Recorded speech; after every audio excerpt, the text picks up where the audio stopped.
It's February, which means the holidays have well and truly faded and the working year has sprung into focus.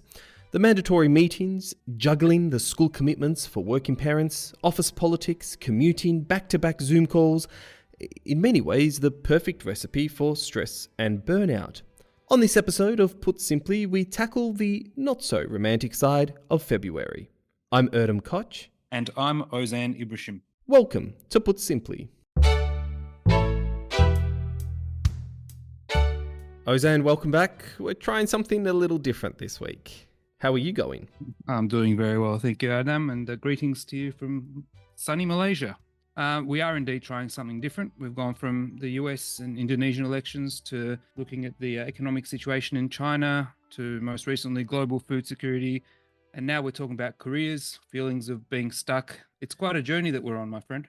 Yeah, and that's, I guess, the aim of Put Simply, isn't it? I mean, if you remember, many months ago when we were sitting in a cafe and talking about the idea of this podcast, we sat there complaining about the fact that there wasn't really a podcast out there that put in simple terms some very, very complex ideas and complex topics. It's like, you listen to a news podcast and the news podcasts assume so much knowledge. You listen to something on another topical issue, it assumes knowledge. And I guess the point here is that we take a step back and we're not compromising on details, but we take a step back and say, well, for those who don't know, or for those who may not be familiar, as we did with the Indonesian elections, let's put it simply, what does it mean and what's likely to happen, etc. And when you think of the issue we're covering this week, right? I mean, mindfulness and feeling fulfilled in your career, etc. I mean, to me, it's the topic of conversation in, so many friendship circles of mine. Absolutely. And I think we've, through the issues that we're covering, we're really looking at things and topics that I know, certainly for myself, I've really struggled to keep on top of. But yeah, let's come back to today's topic of being stuck. Tell me something. Have you ever felt stuck in your career? Oh, have I ever? I mean, I can talk about this for days, nonstop. So much of, I think, the reason why our generation feels stuck is, our parents had it very different, right? I mean, if you think of, two people on, say, a teacher's salary could have bought a house very easily back in the day. Now it's not the case. So there's additional financial pressures. There's less other worries that probably existed back with how parents did. But there's also the whole, having opportunities and having choice. You and I are both children to migrant parents. They didn't have as much as a choice as what we did. My father started working in a factory a few days before I was born, and he's been there for 36 and a half years. And I'm sure he's felt stressed and overwhelmed, but I don't think he's ever thought, I feel stuck in my career. I feel unfulfilled in my career. That's my story anyway. I mean, lucky for you, you felt nothing but fulfillment, my friend. Absolutely. Except, yeah, that's quite far from the truth. You mentioned about, being children of migrants and being given that hope. And I think it's fair to say you and I both embrace that pretty well, effectively, and have done with quite a lot with the opportunity we've been given. But I have to say, I think we're not alone. In modern times, everybody I talk to is feeling stressed, somewhat burnt out, I guess, and really stuck in their careers. This is something that's really, really familiar that I'm hearing with so many people. And really, I'm so glad that we're delving into that today. And I think it's very, very important, particularly for people of a certain generation. We're all struggling at times to keep on top of things, not just about topics and the issues that we discuss on this podcast, but just our personal lives. And having some of these tips, having some of this, I guess, mindset change that we're going to discuss on this week's episode could really be transformational. We are indeed. And mindfulness and being present and embracing the present and basically worrying less about the future is the solution to so much of those stresses. A lot of thinkers have written about this. A lot of research has been done in this area. So before we move to our guest, tell me, how much do you know about mindfulness? I'm ashamed to say I don't know much at all. Look, I know the basics. I know that it's about being in the present, but really, what does that mean? And I think we need to put that simply, but also I think we need to put it into some real life context, give some real life practical examples, and I hope we can cover that off. And we have the perfect person to take us through that. Abbasi is a coach, a speaker, a trainer, you name it. Many years ago, he was a leader with Tesla until one day he decided that, well, there's more to life and more to his career. He launched his own consultancy and since then has coached hundreds of professionals to build careers that they love. Now, there's a lot to love about Jay, and I've been following him for a long time on LinkedIn. The one thing I noticed though is in Jay's bio on LinkedIn, he said that he was a non-fan of avocados, which is where we start our conversation. Jay joins us from his home in New Jersey here on Put Simply. Jay Abbasi, welcome to Put Simply. Thanks so much for joining. I'm going to start with your hatred of avocados that I know you had on your LinkedIn profile a while back. What's with that? So I have some updates on avocado. Oh, you have updates? It's changed. So I did hate avocado. I hated it pretty harshly. I hated the texture. It was bothering me whenever somebody put it in a salad. It's too slimy. I couldn't stand it. But similarly, when I was young, I hated hummus too. And I grew up in a Middle Eastern household and hummus was on every dinner table. And I hated it. But I grew into it and I ended up loving it. And I told myself, hey, I hate avocado now, but I may love avocado one day. And sure enough, after a few tests, a few experiments, I ended up liking avocado. So I had to remove it from my LinkedIn profile because it was inauthentic. I actually now thoroughly enjoy avocado. And in my refrigerator right now, I have a salad prepared with avocado in it that I look forward to eating for dinner tonight. So what's the lesson here, Jay? The lesson is do not stay too fixed in your ways. And I knew that this could happen. And to keep exploring and experimenting, because you never know what seasons could change and their taste buds or just anything in life at all could differ as you progress in your years. All right. Well, another interesting fact, and I don't think this has been updated, you keep your phone on silent all the time. Like silent as in full silent, no notifications, no buzzes, nothing. This causes me great anxiety to even think that I could do it or someone else could do it. What's with that? Right. That has not changed. That has not changed. So actually, I'm putting my phone upside down right now, so I don't even see it because I usually have it upside down, and I'm doing that right now because I don't want any distraction. But it's for that reason, Erdem. I don't. Every phone call, every text is an interruption when you're getting a buzz or a sound. 100% of the time, it's an interruption. Now, is that interruption worth it? That's the question. And what I found, and since I've been doing this now for years, there have been maybe one or at most two instances where I missed a phone call or a text that was somewhat important. And it ended up being fine anyway, because I just called back and everything was okay. For me, I want to be present. I want to be present with you both as I'm speaking with you here. I want to be present when I am with my daughter. I want to be present when I'm doing my work and be as skillful and productive as I can be. And any distraction is going to pull me away from the present moment, and I'm not going to be as effective as I could be. So I leave it on silent 100% of the time. Only time is like if I'm expecting a food delivery, then maybe I'll put it on. But outside of that, it is always on silent for that reason. Jay, you wear many hats. You're a coach, a speaker, a trainer. Can you take us through your career journey and what led you to where you are today? Absolutely. So I'll start where this was now close to 10 years ago. I was working at a finance company. It was the first job out of college. And it was work that was paying the bills, but it wasn't incredibly fulfilling. And I didn't feel like I was making a great impact in what I was doing. And I consider it a part of my life where I was riding on autopilot, just reacting to things. Then my father passed away, and it was very sudden, very unexpected. And it really forced me to go within and ask the deeper questions: is what am I doing with my life? Where am I going? Is this my fate? If I don't take care of myself, am I going to pass away at a young age from a heart attack like my father did? And what am I here to do with the time that I have? I don't know how much time I really have. I need to do something different. So it forced me to go within, and I realized that where I had a passion and where my strengths were in the spaces of coaching people and training people. It was just something that came very natural to me. So I left the finance company. I started working for Tesla. And within 4 years, I got promoted 6 times. My last role, I was running a national training program for Tesla throughout North America. So about 1,000 employees, somewhere, give or take, were I was responsible for the training and coaching programs for them. And that included sales, customer service, leadership development. It was work I thoroughly enjoyed doing, very fulfilling work. But during the time when I was there, I found a healthy balance. The thing that I saw so many people struggling with, people were burning out, people were overworked. But I was able to find a healthy balance and be there for my daughter and make sure that I was always at her basketball games and attending her school events.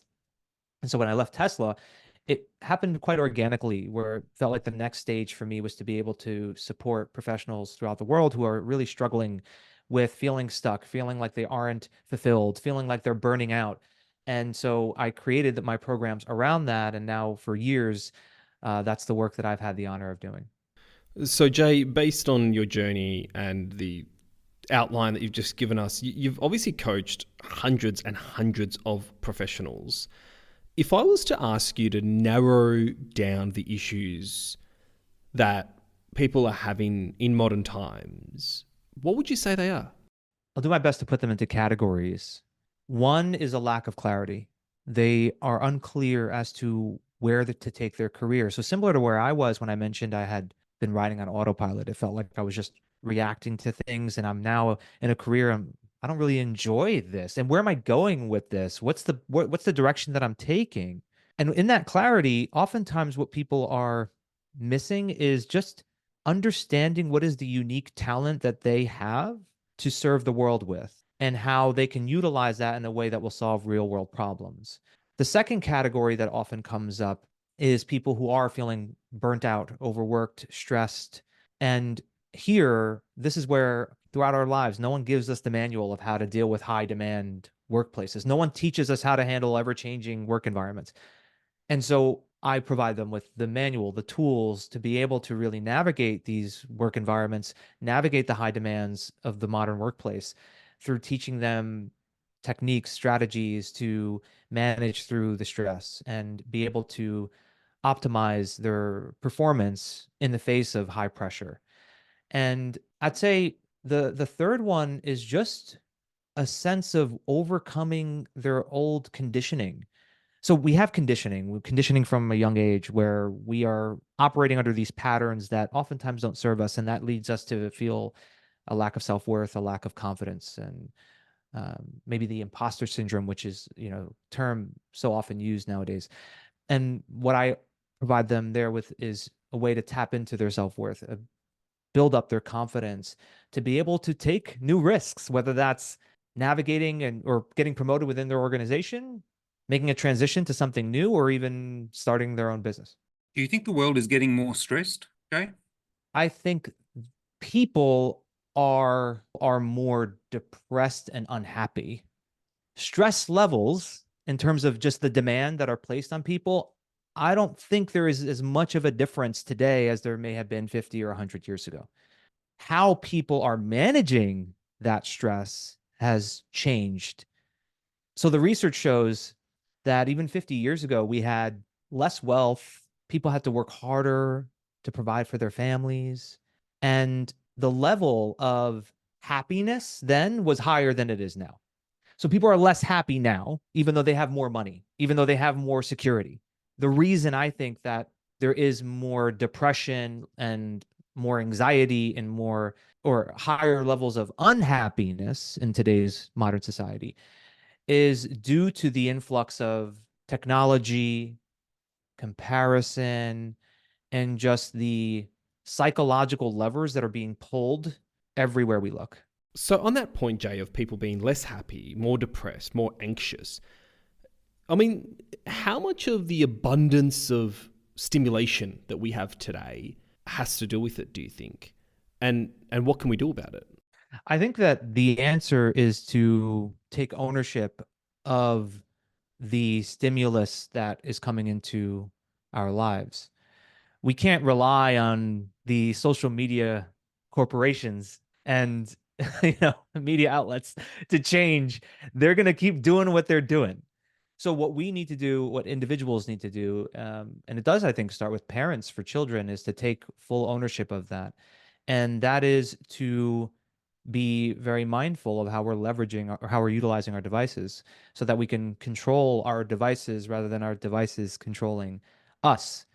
It's, to me, just a matter of setting rules for oneself and how they're using these devices, and also making time to not feel the need to keep reaching for the next thing. It is to be able to be present and be okay with nothing happening. Be okay with doing nothing. Be okay walking out in nature and just being there with nature. See, this is something that we didn't have a choice to do because we didn't have stimulus all over the place hundreds of years ago, which is why we see more happiness then.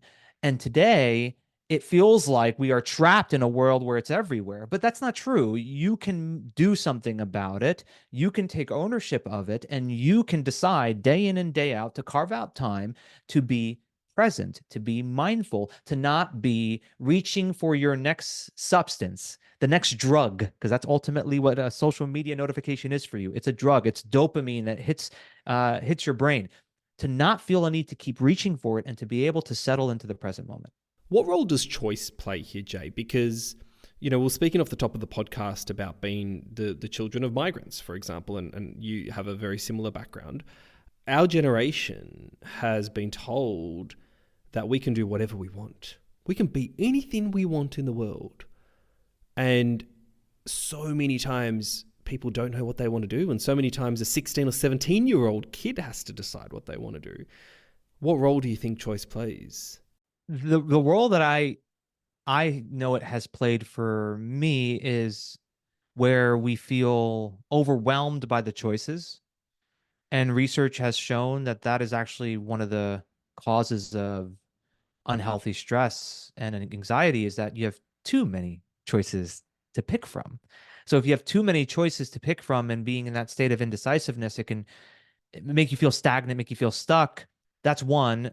The other thing I was thinking as you were describing that is there's also a sense of almost feels like guilt, which is, they did all this for me, and now I have to prove my worth. I have to deliver on that. And that's a pressure that I don't mean to say that parents have intentionally imposed on us, because oftentimes it isn't. It's not conscious that they're doing this on purpose, but it's something that we receive and we interpret that, hey, we need to prove ourselves. And so we keep going for more and more and more, which I think can have a negative result. Look, I have this experience myself. I have two children. I have a son and a daughter who can't sit still. They are constantly wanting to do things, constantly wanting to be stimulated, etc. And I guess one of the things that you picked up on before about being conditioned, I have been conditioned to entertain them, as my wife has, full time. Because when I see them bored or when I see them doing really not much, I feel a sense of obligation, a sense of responsibility, because I didn't like being bored myself when I was young, having nothing to do. Yeah. You're a parent. What would you kind of recommend to people who might have this sort of thing? Because it really comes down to living in the moment, doing nothing, absorbing the world around you. How do you do that? I mean, it sounds great in theory. Your words make a lot of sense to me, but can you give us some practical kind of examples of how you would do that? Yeah, absolutely. For children especially, what they're looking for is excitement. They want a thrill. They want that, as you said, entertainment. And so as parents, we can infuse any activity with that sense of excitement as long as we're doing it proactively and we're very intentional about it.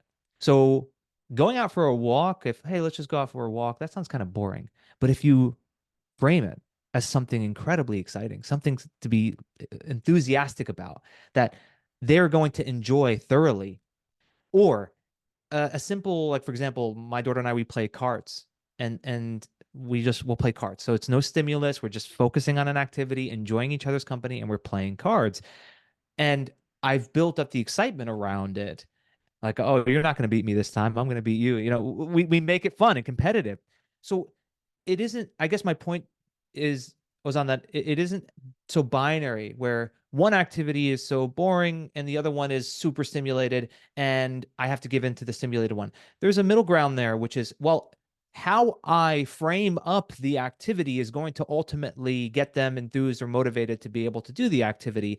And then when doing it, when they enjoy it, they now have created this new association where when I just go outside with my dad, we have a blast. We have so much fun, and they're going to be looking forward to that as an alternative to being on the iPad and just scrolling and hitting buttons. Great advice. You need to help me out. Mindfulness.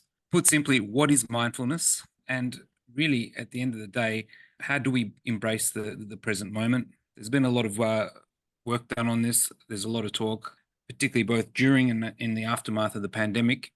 And what's really triggered this kind of, I suppose, recent obsession with mindfulness, and why is it important?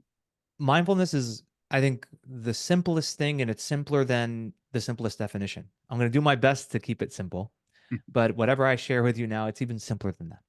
It is paying attention in a certain way with objectivity and without judgment, paying attention to the present moment in a certain way, objectively and without judgment. So, what is that certain way? It is to observe things as they are without the layers of thoughts and stories that are being projected onto your experience. So, for example, if I am here with you now, but I am already casting my judgment onto what I think of you or what I think of this situation or what I expect to be getting out of this, I am not practicing mindfulness in this moment. I am practicing mindfulness right now when I am just observing things as they are, objectively, meaning without the subjectivity, without adding all those extra layers, and not putting any judgment. It's not good, it's not bad, it's not right, it's not wrong. It is as it is, and I see it as it is. Then you asked why this became so prevalent during the pandemic. Well, I feel like the pandemic brought about so much uncertainty. Well, I'm going to rephrase that. It spotlighted uncertainty. And that spotlight made people feel a sense of fear of what could happen.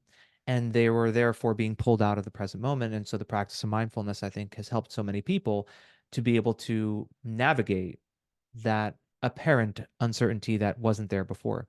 And I guess why is it so valuable? It's because no one lives life in the past.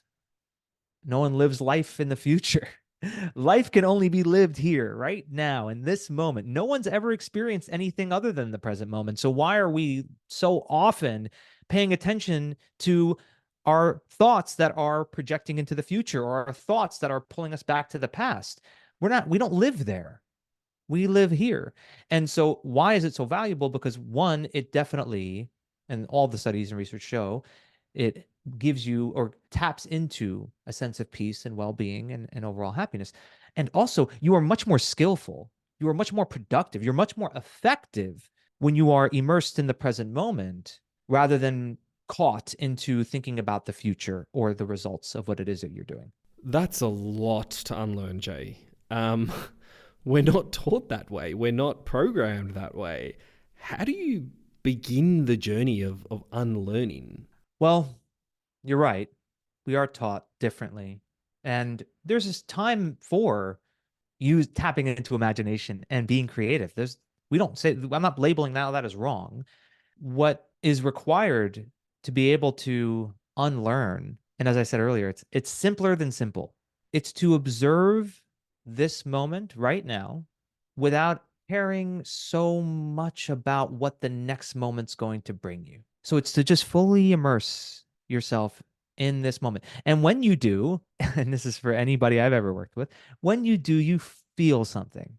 You sense something. I mean, as you and I are chatting right now, if I ask you to do this, if I just say, let go of whatever's to come next and just sense the present moment, whether that means being mindful of listening as I speak, being mindful of your body and being grounded in the chair that you're sitting in, you start to sense something. It's a different experience. And once you tap into that, once you get a flavor of that, a taste of that, you go, okay, I get it. Because anything I explain it in words is not going to do it justice. You can sense it. You can feel it. You can tap into it. And when you do, then you go, okay, I get it. And the practice is to simply keep going there over and over and over again. So let me play devil's advocate for a second. That's all fine. That's all amazing. In theory, what do you say to people that say, well, I can do all that, but there's bills that need to be paid. There's emails that need to be written. There's work that needs to be done. What's your response to that? What I find is that is a very common pattern that people fall into, and that's very binary thinking. If it's not this, then it's that. If I am fully present and doing this mindfulness stuff, then I can't attend to the responsibilities in my life. And that is so far from the truth. That is so far from the truth. You attend to everything more skillfully. You attend to everything with all of your attention, with all of your intelligence, with all of your skill. Compare this to professional sports. I'll use basketball. The basketball player who is on the court and is so worried about the score and is so worried about what the people in the stands think of them and is just thinking about the end of the game and what they're going to have for dinner afterwards. Are they going to be very good at what they do? Are they going to be better than the person who is fully present, fully aware of everything that's going around them, completely in the moment? Who's going to be a better basketball player? I mean, it's obvious to us when we explain it that way, right? Well, as a parent, who's going to be the better parent? The parent that when they are dealing with this crying kid is worrying about the bills, or the parent that when dealing with the crying kid, they are fully there with the crying kid, 100% present there, nothing else going on, no other thoughts taking them away or distracting them from the child in front of them that's screaming. That parent is more effective. Same thing goes with our work. You want to be the best a high performer in your work. If you're the person when you're doing the work, you are fully immersed in your work and you are giving it your full attention and you're not worrying about your boss or the other stakeholders or what people are going to think, and you are immersed, you are going to perform much better than the person that is constantly worrying about everything else. Does that make sense? Perfectly. It does indeed. I'm sure much like the both of you, I'm a huge news junkie. I practice a little bit of what you talk about in terms of I'm going to be present and I'm going to do one thing. I'm going to watch some TV, relax, etc. I turn on the TV. There's nothing but suffering. There's conflict. It feels like we're going through a period where there's just so much less certainty, so much more to worry about. How do you deal with this? I mean, it makes a great deal of sense, but we are human beings. We have an environment that we live in. And when you look around, and particularly if you're interested in what's going on around you, you see a lot of negativity. And that's certainly for myself been a great deal of concern. A lot of the stuff that's going on with the Israel-Gaza issue. How do you divorce yourself from that and live in the moment when there's real bad stuff going on around the world? Yeah. There are three things that I would consider in response to that question. The first one is understanding why people behave as they do, and to do so without judgment, similar to what I was saying earlier about not projecting judgment onto it. So, for example, with Israel and Gaza, to understand that the actions of the individuals who are doing things that are incredibly harmful, they're doing so out of their own misunderstandings and their own fears. And for me, having a background, I'm Palestinian, so I can definitely feel the emotional pull of what's going on over there. I remind myself of why people do these things, and it actually taps into compassion for both sides, for everyone dealing with this, everyone who's suffering, and the people here in the U.S. or outside of the U.S. who are outside of the Middle East even, who are emotionally distraught by what's going on. I find that just tapping into what's really going on, what's really happening within every individual, why they're behaving as they are, helps me, because it helps me to relate to them, to realize that they are in a state of fear. They are feeling threatened. Both sides are feeling threatened. Therefore, that's part of the human condition that I can relate to, and I can then tap into compassion for what it is that they're going through. So that's the first thing. Second thing is then how can I see that in myself? Because I can't change them. I can't change anyone here, and I can't change another person. I can't pull that lever as much as I would like to be able to pull that lever. Sure, I can coach someone, I can give them training, but ultimately it's up to them to decide to make a change. I know that I can work on me though. And so when I see these things in the news, I ask myself, well, what are the things in me that could be the same seeds that have grown into what we're seeing there that I need to fix within myself? because that's what I have control over. These are the choices that I can make. And then the third thing, and this might sound quite elementary, but I still think it's very worthwhile to discuss, is while staying informed is helpful and I stay informed, I am careful to not consume too much of that negativity. And I would say reduce the intake, especially when it's coming from a source that is evoking a lot of that emotional response intentionally to get more clicks and to get more ratings. So what we consume matters. And so staying informed, helpful. Over consuming news outlets from sources that are looking to try and get you riled up, not helpful. You are consuming that. Is it going to affect your overall state, your mindset, your emotional state? It's going to affect how you show up with your kids, how you show up at work. So therefore, limit that consumption. Jay, I often say that my life changed when I stopped worrying about what I thought about a situation versus what I could actually do about that situation. And this came up in one of your posts on LinkedIn leading into 2024. You wrote, set the intention, plan out the work to achieve your goal, and then let go of how you get to that result. So many of us live attached to outcomes, and I'm guilty of that. Why is letting go important? Because holding on is the source of unhappiness. Clinging is the source of unhappiness. When we are grasping towards something that we think once we get it is going to make us happy, we are in a state of unhappiness because we're reaching for something that when we say we get it, when we have this desire fulfilled, oh, this is what's going to make me happy. But what ends up happening is we get whatever it is that we desired, and maybe we have a bit of a thrill. Maybe we feel good for a little while, but then we end up wanting to hold on to this thing really tight because we're scared it's going to be taken away from us, or we get bored of it and now we want the next thing. And you're now in a cycle of unhappiness. You're just in a cycle of unhappiness. Same thing goes with wanting to push something away that you don't want. So for example, if there's something that's troubling you about either yourself or about your situation, and you're like, once I get rid of this, then I'm going to be happy. It's the same thing. You're, instead of reaching, you're pushing something away, and you're telling yourself, when this is gone, then I'm going to be happy. This is the cycle that almost every human being is in. And even for those who awaken to the truth of it, we still find that we can get into that pattern so easily. So what's the solution is, I think, actually, I'm going to reference Mahatma Gandhi because I think he stated it better than I've heard anyone else state it. He said, a burning passion coupled with absolute detachment is the key to all success. So a burning passion, meaning set the intention and be passionate about whatever it is that you're doing. Give it your all. Go for it. And I'm not saying don't care. That's different. Mahatma Gandhi cared. He cared about the results. He cared about his people's well-being, but he detached from the outcome, meaning he did not invest his identity and his well-being in things going a certain way. He did not invest his happiness in a certain outcome. And whenever we are able to detach from the result with that burning passion, we find success in both achievement as well as our overall well-being.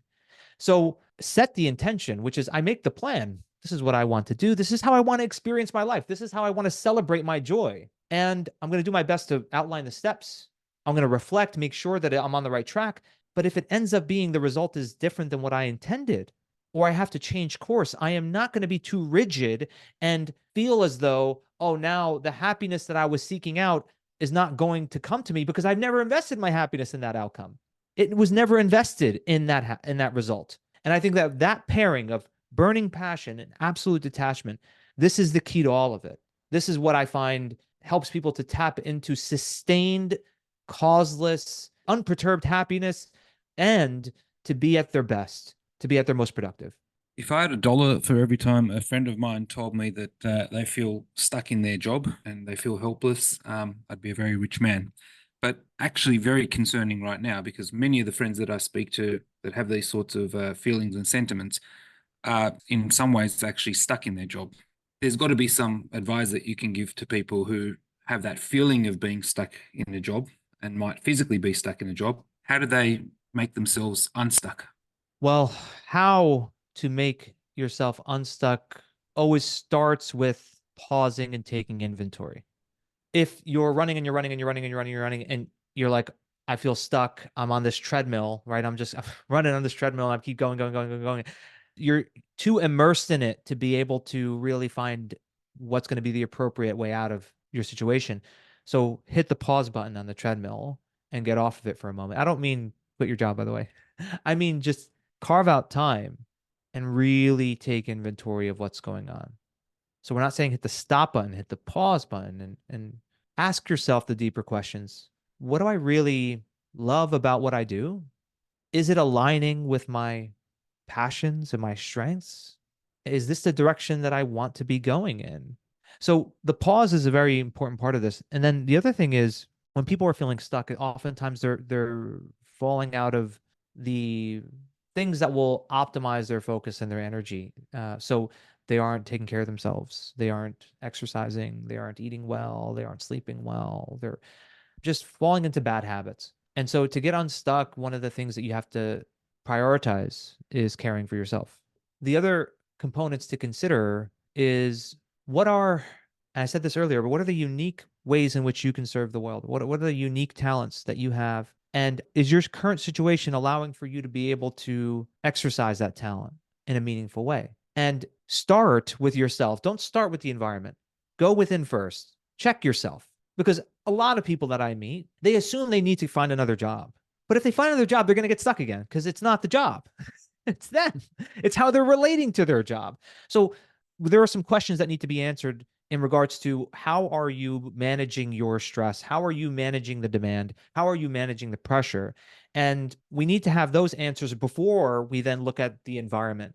Because it could be that the environment is not conducive. It could be that the manager that you're working for is just someone that you cannot align with those values, or the mission of the company is something that you can't get on board with, or the values, the culture is just really out of sync.